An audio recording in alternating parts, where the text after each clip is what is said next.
उन्होंने सही बोला कि 52 जुमे पढ़ रहे हैं, होली तो एक ही पढ़ रही है। तो भाई उसमें आपत्ति क्या है? यदि वो सही बोल रहे हैं कि यदि आपको रंग से परहेज है तो जब तक होली मनती है 2-4 घंटे की बात होती है, 2 बजे तक होली खत्म हो जाती है। यदि फिर भी नहीं समझेगा तो पुलिस के हाथ में डंडा भी चलेगा। ठीक है, अभी तो उन्होंने वार्निंग दी है, ये वार्निंग से ही मान जाए तो ठीक है। यदि फिर भी कुछ हिंसा फैलाने की कोशिश करेंगे और कुछ और गलत करने की कोशिश करेंगे तो पुलिस डंडा भी चलाएगी कि जो कब्र है उसको उठाया जाए और अरब सागर में बहा दिया जाए। उसका ना या कब्र होगी ना कोई इसका मेहमान मंडल करेगा। जहाँ सालों से होली नहीं बन पाई वहाँ अच्छे से होली मनेगी। और यूनिवर्सिटी में भी, जहाँ आपने देखा अलीगढ़ मुस्लिम यूनिवर्सिटी में भी होली मनाने की इजाज़त नहीं दी जा रही थी हॉल में, वहाँ पे भी मिल चुकी है, वहाँ भी होली मनेगी। ये देश हिंदुओं का देश है।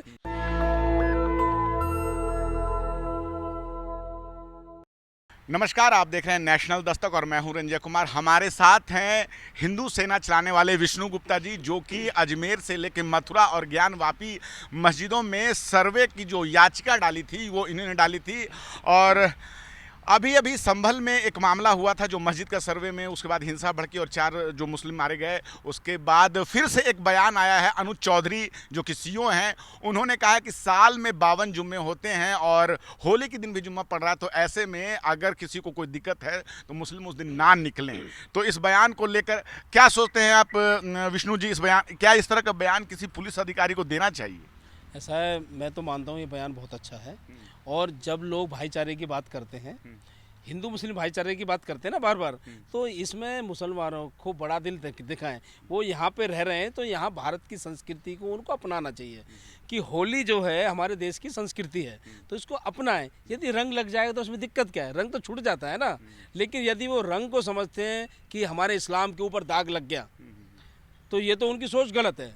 तो सऊदी अरब चले जाएं, वहाँ आराम से रमजान चल रहा है। लेकिन देखिए, कोई भी अधिकारी बनता है, जो मान लीजिए मंत्रीगण हैं, अधिकारी हैं, तो अधिकारी संविधान की शपथ लेते हैं कि किसी भी धर्म के लिए जो है भेदभाव की नीति नहीं रखेंगे। ऐसे में सुरक्षा कारणों को लेकर मीटिंग हुई, तो ऐसे में ये बयान देना, अब इस पर टीवी मीडिया जो है उस पर अपनी बात कर रहा है कि भाई दोनों ही इस देश के नागरिक हैं, और अधिकारी इस तरह का बयान दे कि अगर दिक्कत हो तो ना निकले। वो तो दोनों को ही सुरक्षा देना उनका काम है। ऐसा है ना, दिक्कत हो तो क्या निकले भाई। कई बार ऐसा होता है, कानून व्यवस्था खराब होती है तो सख्त होना पड़ता है। सख्त क्या होना पड़ता है कि भाई आगे पीछे नहीं करते। उन्होंने सही बोला कि 52 जुमे पढ़ रहे हैं, होली तो एक ही पढ़ रही है। तो भाई उसमें आपत्ति क्या है? यदि वो सही बोल रहे हैं कि यदि आपको रंग से परहेज है तो जब तक होली मनती है 2-4 घंटे की बात होती है, 2 बजे तक होली खत्म हो जाती है। तो आपके जुमा मुस्लिम निकलेंगे उनको सुरक्षा नहीं मिलेगी? अरे शाम को कर लो ना आप। यदि आप शाम को नमाज पढ़ लो, और मैं मानता हूँ इमाम कौंसिल और कई मुसलमानों ने इस बात का समर्थन करते हुए उन्होंने अपनी एडवाइजरी भी जारी की है। उन्होंने बोला उस दिन शाम को नमाज कर लें, और नमाज पढ़ने के लिए तो नमाज तो शाम को ही होती है के लिए। भाई तो शाम को तो रंग नहीं होता, फिर क्यों तूल दे रहे हो आप?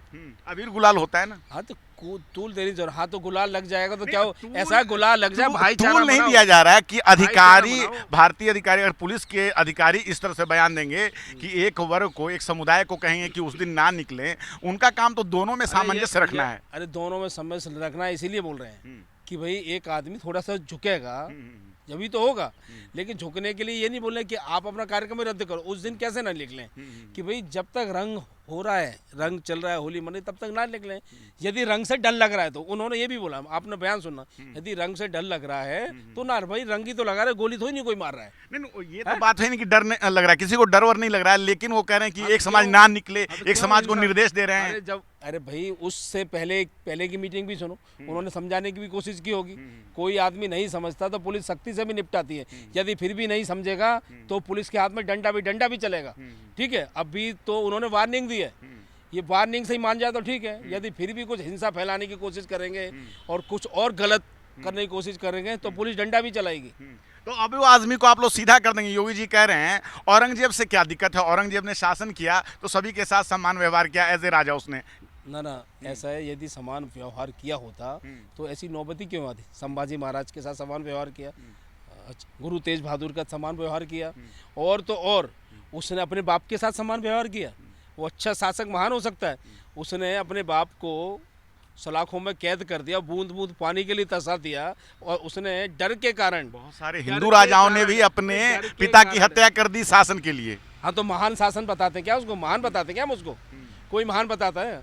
जो गलत है उसको गलत कहना सीखिए। और मैंने सरकार को पत्र भेजा है कि औरंगजेब की जो कब्र है उसको उठाया जाए और अरब सागर में बहा दिया जाए।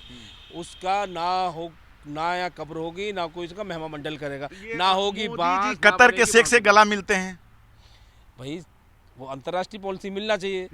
सुनिए, अब कौन सा गलत कर रहा है कतर? भाई, कतर हमारे देश का क्या नुकसान पहुंचा रहा है? औरंगजेब ने नुकसान पहुंचाया। तो ये भारत के मुसलमान गलत कर रहे हैं, वो नुकसान पहुंचा रहे हैं। जो औरंगजेब, उनका अर्थव्यवस्था में कोई योगदान नहीं है। जो औरंगजेब को अपना आदर्श मानेगा, उसका तो ये देश और देशवासी सब बहिष्कार करेंगे, निंदा करेंगे, ये मान लो आप। अच्छा, ये जो भारत के मुसलमान हैं, जो 20 करोड़ मुसलमान हैं, वो देश की अर्थव्यवस्था में अपना योगदान देते हैं कि नहीं देते? अरे दे रहे हैं, जिसका जैसा योगदान है।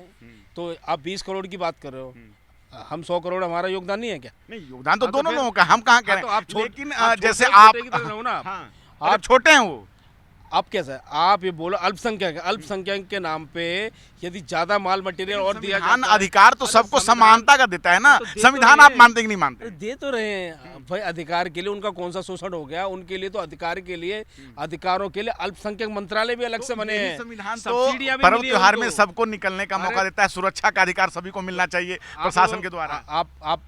आप ये बोले हिंदुओं को सब्सिडी मिल रही है क्या? हिंदुओं का कोई हिंदू आयोग है क्या? ये देश हिंदुओं का है। श्राइन बोर्ड नहीं है वैष्णो देवी में? अरे तो साइन बोर्ड तो एक मंदिर का है ना, हर मंदिर में अरे अपना हर बोर्ड है। मंदिर के अलग बोलो। तो भाई, इनको भारत सरकार के अधीन आना चाहिए। जो भी, तभी हम बोलते हैं कि यूनिफॉर्म सिविल कोड लागू होना चाहिए। यूनिफॉर्म सिविल कोड लागू होगा, सबका जितना भी है सबको बराबर आया जाएगा। फिर बराबरी की बात करना, क्या करना है। और अभी आप बोल रहे हो कि यहाँ देश में किसके साथ गलत हो रहा है? यदि किसी के साथ गलत होता है तो कोर्ट, देश में कानून व्यवस्था के लिए पुलिस है, कोर्ट है, कचहरी है। अभी भाई कुछ, यदि कोई दंगा नहीं मानेंगे तो पुलिस सख्ती से निपटेगी, छोड़ेगी नहीं, लाठीचार्ज भी होगा। लेकिन आरोपी जब मुस्लिम होता है तब घर टूट जाता है। अभी योगी सरकार को सुप्रीम कोर्ट ने जो है निर्देश दिया कि जिनके घर टूटे हैं उनको नोटिस जो है देने के बाद वक्त नहीं दिया गया, तुरंत आरोपी मुस्लिम होना चाहिए, मकान टूट जाता है। ऐसा है, वो कानूनी प्रक्रिया आप देखिए, उसका जवाब यूपी सरकार दे देगी।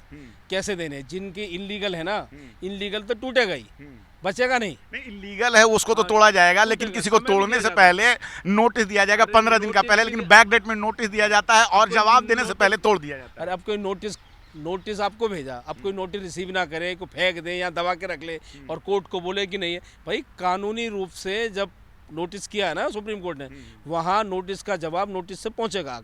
सरकार वहाँ अपना नोटिस भेजेगी कि उनको कब नोटिस, बिना नोटिस दिए समय से पहले कोई कार्रवाई नहीं होती।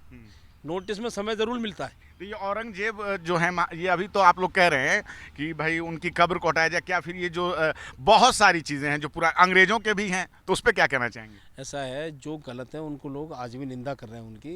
यदि उनका कोई महिमा मंडल करेगा तो लोग निंदा करेंगे और महिमा मंडल करने वालों को लोग सबक भी सिखाएंगे।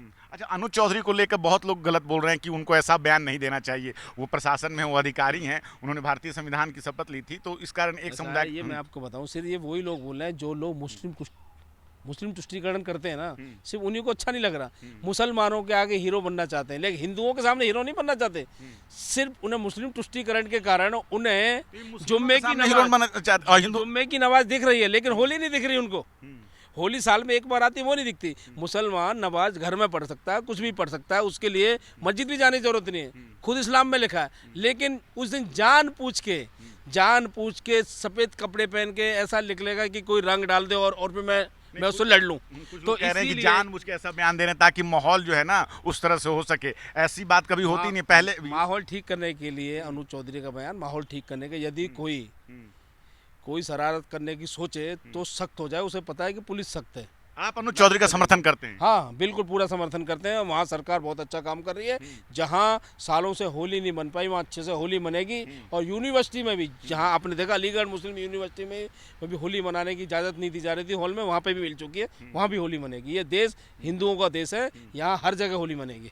चलिए ठीक है, आपने हमसे बात की, बहुत बहुत शुक्रिया। Thank you. तो हमारे साथ बात कर रहे थे हिंदू सेना चलाने वाले विष्णु गुप्ता, और इन्होंने अपना बयान दिया कि जो अनुज चौधरी ने कहा है वो बिल्कुल सही कहा है। उस दिन जुम्मा है, लेकिन उस दिन मुस्लिमों को सोचना चाहिए कि होली साल में एक बार आता है। ये इनका अपना निजी बयान है, इसको ये समर्थन कर रहे हैं। बहुत सारे इस बयान को लेकर विवादित मान रहे हैं कि ऐसा एक अधिकारी को नहीं कहना चाहिए। आप क्या सोचते हैं, अपनी राय हमें जरूर बताएं। मैं रंजय कुमार, कैमरामैन आशीष के साथ, नेशनल दस्तक।